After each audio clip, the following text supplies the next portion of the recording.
We're going to discuss the opportunity that a lot of small agencies have to grow their business by simply looking at existing clients and identifying opportunities there first and more consistently before even having to think too much more about new clients.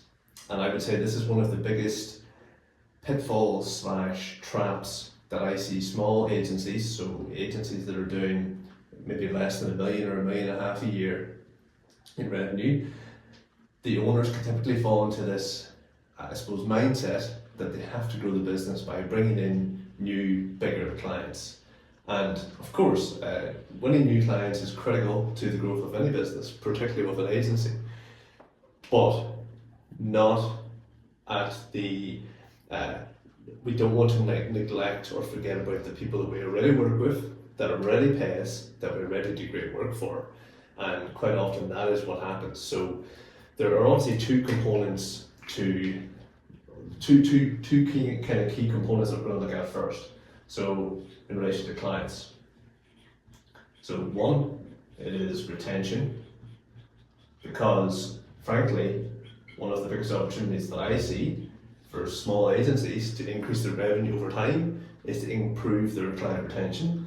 And two, it is obviously then growing existing accounts. And kind of stating the obvious, there aren't that many ways to do that.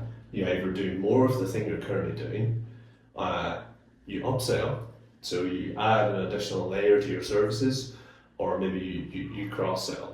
And that could be, depending on the type of agency you do, that opportunity might not even exist, or at least at this stage it might not be possible. Fundamentally, what we're trying to do here is increase the amount of revenue without necessarily putting the business under a tremendous amount of stress and pressure. And I think that's also something that is more likely to happen whenever we bring in new clients, as opposed to doing more work with existing clients, because typically one of the busiest periods for a client slash agency relationship is onboarding, or the initial few months. So probably a topic for another day, but those initial 90 days can be very busy for the agency. And even if the agency's got a really good, efficient onboarding process, there's still a huge amount of account management that maybe is required or is important that doesn't maybe happen as much whenever you have an established partnership. So what I want to just get into is really, okay, that's great, Ross, it makes sense. First of all, why do we put so much emphasis on this, or why do I encourage agencies to look here first? So if we even think about where we are in a calendar year, it's coming up towards September, October time. We're already turning some attention to next year. The vast majority of next year's revenue is going to come from the clients that you already have. I don't have an exact percentage, but it's going to be a sizable number. So let's assume that 75 to 80% of next year's revenue is going to come from the existing clients. That is obviously a large amount of cash that is already, as of today, confirmed or probable, depending on the kind of deal structure or contract you have in place. But equally, there's a huge opportunity maybe to increase it, or to plan in advance for that to be higher, or whatever the case might be, because again, you have the blend in churn as well in some cases. So it's a huge percent of next year's revenue. Even if you had the best BD strategy in place in the world, you're still going to have a lot of revenue coming from existing clients. And my argument around this is always that until we look at it properly, and until we really have the conversations internally and with existing clients, we don't really know what the possibility for future growth looks like with our existing partners. And those are just conversations that I just don't see happening often enough, particularly with smaller agencies where maybe the owner themselves has a lot of priorities or a lot of things to look at outside of clients, and maybe even account managers are still very much focused on delivery of work or supporting the delivery of work. So how do we actually do this then? I mean, how do we turn our attention towards growing the business through existing clients? And there's no better place than to start with retention. So retention, in my mind, comes down to two things essentially. It's the relationship and it's performance. Now, what do these two words mean? So to me, as someone that has both overseen the account management team and operated as an account manager, there were two key measures of how strong our partnerships were. How good is the output? So how good is the work we're doing for them? And then secondary to that in my mind, but still important, is how strong is the relationship. And this is a very common argument for why account management isn't required in agencies. If the performance is exceptional, do you really need to have a fantastic relationship? I think the answer to that, frankly, is absolutely. If you have the best performance or an exceptional output with some companies, some clients, that will be enough, because it is typically a relationship or a partnership where that client maybe doesn't even expect to do more of you or doesn't even consider it a possibility. But in a lot of cases, because that relationship doesn't exist, you don't even have an opportunity to upsell. You don't even have an opportunity to bring new ideas to the client. So you can keep doing great work month on month over time, and that's okay. But the chance to scale that account and become an even more important piece to that client's business is low. If your performance isn't so good and you have an exceptional relationship, what happens? Well, it's difficult for that to become a long-term partnership, because fundamentally, performance is so key. Like, we cannot expect as an agency to deliver suboptimal work or deliver underperforming campaigns. It doesn't matter how close you are to the client. It almost just acts as a bit of a buffer, or at least that's the language you'll hear me using quite a lot when it comes to this side of things. A great relationship can act as a buffer, or it can also act as a stepping stone. We want it more often than not to be a stepping stone. So it's a stepping stone onto the next scope of work or onto the next project. Not having to be constantly used as a buffer, almost to buy time for yourself to correct performance concerns or challenges. So if relationship and performance are at the heart of retention, tell me a bit more about that, I suppose, Ross, that's what you might say. So performance in many ways is quite self-explanatory. Based on what the client expects or needs from you, are you delivering it, and to what extent? So are you exceeding expectations? Are you underperforming? Depending on what your agency does, this might be clearer or slightly more grey. We also want it to be as clear as possible, because frankly it's very hard to have a conversation about any long-term partnership without clear performance or outputs, or outcomes rather. The other side of performance is your delivery. So as a agency, is it easy? Are you easy to work with? Do you save your client time? There are probably a range of things under this. But your performance as an agency comes down to your ability to deliver the results, and then also, I suppose, the way in which you do it. So it's your delivery. And then when it comes to the relationship side of things, truthfully, it's just communication. I say just. Communication is a huge piece to this. And I think this is again one of these things that I see contested almost.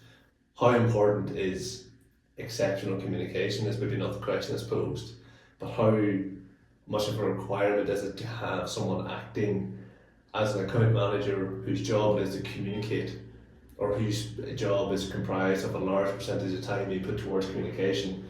In short, I think it's tremendously important. Quite often what I'll see will be even owners who are exceptionally good at their craft, whatever it may be. So let's say you're running an SEO agency. The owner themselves might know the ins and outs of SEO. They might know everything there is to know about it. But they themselves might really struggle when it comes to communicating with clients. And that might sound odd, but it certainly is reality. It's more common to see someone who is quite technical or quite a specialist in their niche that's employed by an agency owner to deliver exceptional results, who then struggles to communicate. And that's why I think a big shift for small agencies is typically having to break these people apart. So what I mean by that is, or break their roles apart. You'll see someone who comes into an agency as like a paid media manager. They will both do the work and communicate with the client. And that's all good and well maybe initially, but as the work increases and the client volume creeps up, it's very difficult for them to do both of those things exceptionally well. So that's when cracks start to appear. I think, in short, the people that do this and the people that do this, eventually the skills and strengths required to do each exceptionally well starts to divide and starts to split off and become clearer and clearer. That's why whenever it comes down to client retention, it's as important in my mind as delivering exceptional work and doing it in the right way as it is how it's communicated about the work you're doing and the work you're going to do. All of this is critical to retention, and I would almost encourage any agency owner, regardless of size, but particularly smaller ones, to ask that question: do I have someone exceptional on my team who can communicate day in, day out to an exceptionally high standard? Do I have someone on my team that can deliver exceptional results for my clients day in, day out? And if the answer to that question is no, maybe we need to strengthen the team, because it's very difficult to scale your agency. It doesn't matter if you add ICP clients every month. If you can't do this bit well and retain your clients, you're going to have a very tough time handling more clients. Equally, you're going to have a very tough time doing this. So the second point, we've talked about retention. It is in my mind, the foundation for agency growth. Doesn't matter what scope or scale or size of agency growth we're talking about, retention is key. If we can't retain clients, we certainly can't grow the accounts. And growing the accounts for me, again, is arguably as much about this piece as it is anything else. Because stating the obvious, you're not going to have the opportunity to have a conversation around doing more of a client unless you have shown that you can deliver great results in the existing service, and unless you've built up a layer of trust with that client. So I said at the start of this video that one of the best ways, and probably the way I'd start thinking about growth if I was a small agency owner, was to think about retention and growing existing accounts. The growth of existing accounts for me is again where your account management-esque individual comes in. And a lot of the time this piece can be the owner, but again, to my earlier point, sometimes it definitely won't be. To grow an existing account, there's going to have to be an established partnership most likely. Yes, there are cases where you work with a client for a few months and things are going exceptionally well. They might ask you to do more, or you might be able to have strategic conversations around longer term plans. But typically, the people that are in this bucket, who are people that you might do more with in time, are brands you've worked with for at least 6 to 12 months. So the timing of this and the timing of these conversations is incredibly important. I'll sketch up in a second a grid that will highlight that and a way to identify who those people are. But if we dig into this for a second, how to grow an existing account is a question that occasionally comes up in sessions with clients that I have. And there is certainly a reactive way to go about this, so wait for the client to propose it to you, and then there's a more proactive way, which again I think ties into the broader point here about how we can actually go about growing the agency. It's as much about identifying opportunities, which requires this person who's acting as an account manager to know their client.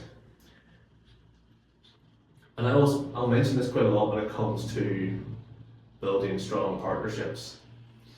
If you don't know the clients and you don't know their business beyond the work you're doing for them, it's very hard for you to spend time actually putting together ideas or putting together plans or even proposing a strategy that makes sense. So if you're already charging a client a fee for the work you do, that's great. You know, if it's a sizable fee for your business and a percentage of what the work you're doing, that's fine. If you're then going to say to a client, I want to do more with you, and in turn I'm going to charge you more, it has to be for very good reasons. And I think that's something that goes I suppose, unsaid a lot. We're already as agencies asking a lot or expecting a lot from brands when it comes to pricing. Of course, sometimes underpricing can be a challenge for smaller agencies, but a lot of the time we're asking brands to pay us thousands and thousands for something. Even when we deliver the great results, it's so important when it comes to these conversations that we make it very clear about how much more this brand is going to get. So for example, say you're doing some PPC work or some form of paid media for a client. You've been doing it for 12 months and the results have been very good. In anticipation of next year, you decide, right, I'm going to propose how increasing existing budgets for this type of paid media, plus maybe opening up a new channel. So let's say LinkedIn ads, if that's something you also do. If you think that makes sense, it's about building a case around that and proposing what it would look like. Assuming you've built up the trust around the partnership, they will be open to what you have to say, but it does not guarantee they're going to go along with your proposal just because you've shown good results in one channel already. So to do this really well, you have to know the client and their business. And you have to understand how the ad spend fits into their bigger picture plans, because they might already have budgeted for some other type of advertising that doesn't involve you. They might already be putting more budget towards hiring, they might already be pushing budget towards something else, or even just deciding to save more cash for the next 12 months. Understanding how you feature in their business is critical. And then the second point I'd make here as well, I think the same thought process would apply for whenever we start working with a brand. As an agency, I think particularly smaller ones, at least my advice and approach to this is always going to be get your foot in the door and start showing your expertise, not try and jump through the door with a huge big proposal to do 12, 15, 20, 24 months worth of work. When it comes to upselling or growing existing accounts, it's the same mindset. It's what little extra can we maybe offer to test out a new channel or to try something additional that we feel pretty confident about. So when it comes to this, it's knowing the clients, knowing what they might be open to, understanding how it could help them, but it's just almost getting started. And it's what can we do in the next 30 to 90 days beyond what we're currently doing that is just enough to prove the worth of what we proposed or show additional value. It's not how much more can we confirm for our agency in terms of revenue for the next 12 months, it's how much more value can we show to the client in the next 30 to 90 days that again gives us a stepping stone to then maybe ramp up the revenue or the strategy longer term after that. I think when you put all this together, the key points here for me would be this is fundamentally the same process when it comes to selling that you probably went through with the client initially. So point 2 is like a sales process, but with an existing client, obviously. Point 1 is that we can't do any of this without retention. And I think I'll stress again the importance of performance and relationship. They're not isolated. Without both of them functioning to a high standard, it's very, very difficult to see a path to helping an agency scale in a healthy, sustainable way. So what I'm going to highlight now is just a little bit more on this theme of how to identify which clients could be right for certain conversations, and essentially it will come down to how things are going in terms of performance or relationship, and then within that there's a little bit more detail to consider. So let's put it up on the grid. So this grid is a pretty standard, I say pretty standard, this is, from my mind, a pretty standard way of thinking about your accounts at a high level. So maybe once every month you would sit down, if it's depending on the size of your agency, you would sit down with yourself and maybe 1 or 2 other people and plot out how things are going across all of your clients.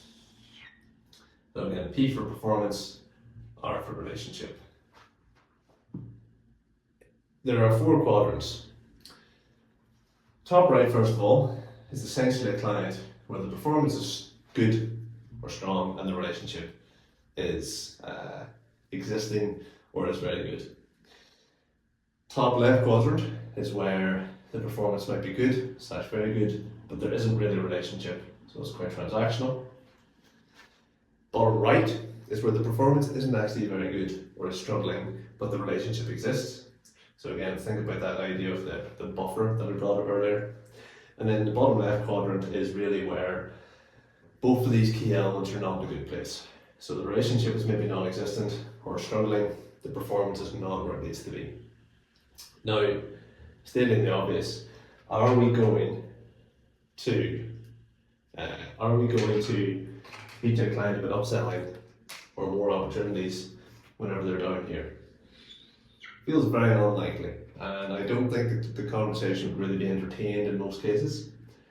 Speaking to them about it here could be feasible, but because you don't have a relationship, it'll be the classic, oh, we'll speak about that another time, or I'm not interested in speaking about that right now, or maybe you don't even have the right person to speak to about it because you don't have the decision maker.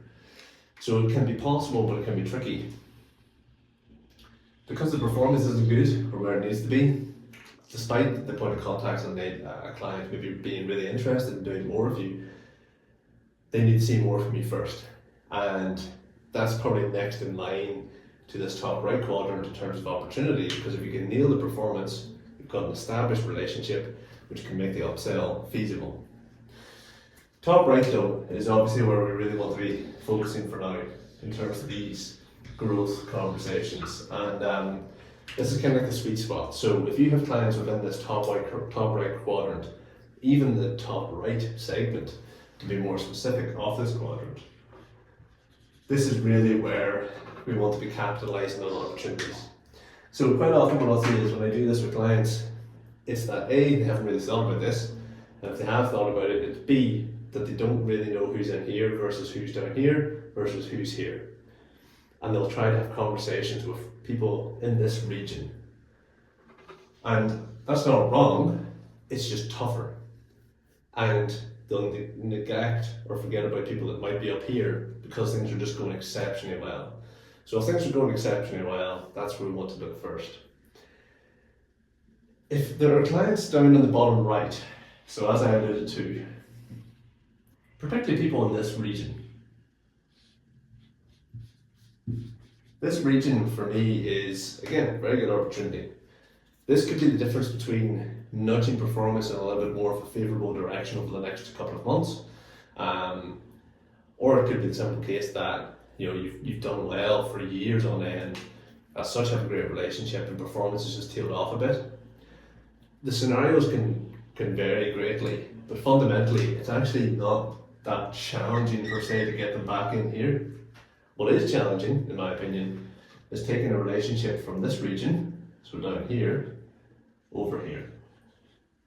That could take a lot of time. It also might even take, or need, or require a change in personnel on the client side to make that feasible. And then equally, this region is very much at risk of churn.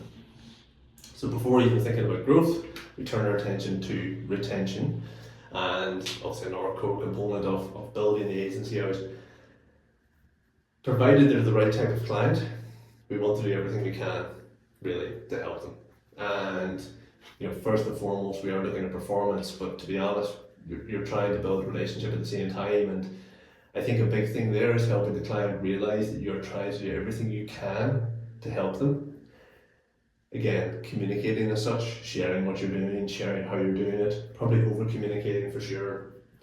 Equally, if there's someone down here and you feel like you've tried a lot and maybe you're just not having that breakthrough, it could be one of two things. It could be that they're not the right type of client, or it could be that they are, but you actually are just not going to be able to help them. And I think that's a very hard thing for anyone, particularly an agency, to admit. But let's be honest, it can be the case, and that's down to the owner to recognise what is happening down here with each client and deciding what to do about it. A common thing we'll see at that stage is agencies hanging on to clients just because they can, And if they're in this region, it's not doing much for the agency, it's not doing really much, if anything, for the brand, and it's only going one direction. The challenge is an owner then stepping up and admitting that and saying, look, we've done everything we can, we don't think we're going to be able to help you, or we're doing everything we can, you're still not happy, and we don't think we're the right fit for you. And none of those are easy conversations to have. But fundamentally, all of this is about the two key things that are brought up at the start: retention and then existing client growth. And if you don't understand what's happening in your agency, particularly a smaller agency, even with 10, 20, 25 clients, it's very hard for you to make decisions quickly about what you need to do, regardless of where the clients are in this grid. But if you want to retain the right clients and if you want to grow the right clients, having an understanding of this is hugely helpful. So to pull all the stuff discussed back to a few key points, rather than looking to add more weight in terms of new clients to your agency, the first place I'd always encourage anyone to look at is what is currently on the books, how they're doing, and what you're going to do about it. And if you can look at that, you'll know which clients you need to retain or want to retain and which you don't. You will know which clients you're really struggling to retain and what you need to do about it. And most importantly of all, beyond that, you will know which clients you've done a great job with that you should be proposing new ideas or new plans with, essentially upselling or growing the account. Try to give that a try, and I think from my perspective, this all comes back to understanding what's really happening in your agency before you start adding more weight to it. So it's, you could say, strategically planning for growth. I just say it is giving yourself more visibility on what's actually happening and then making the best decision you can off the back of doing that.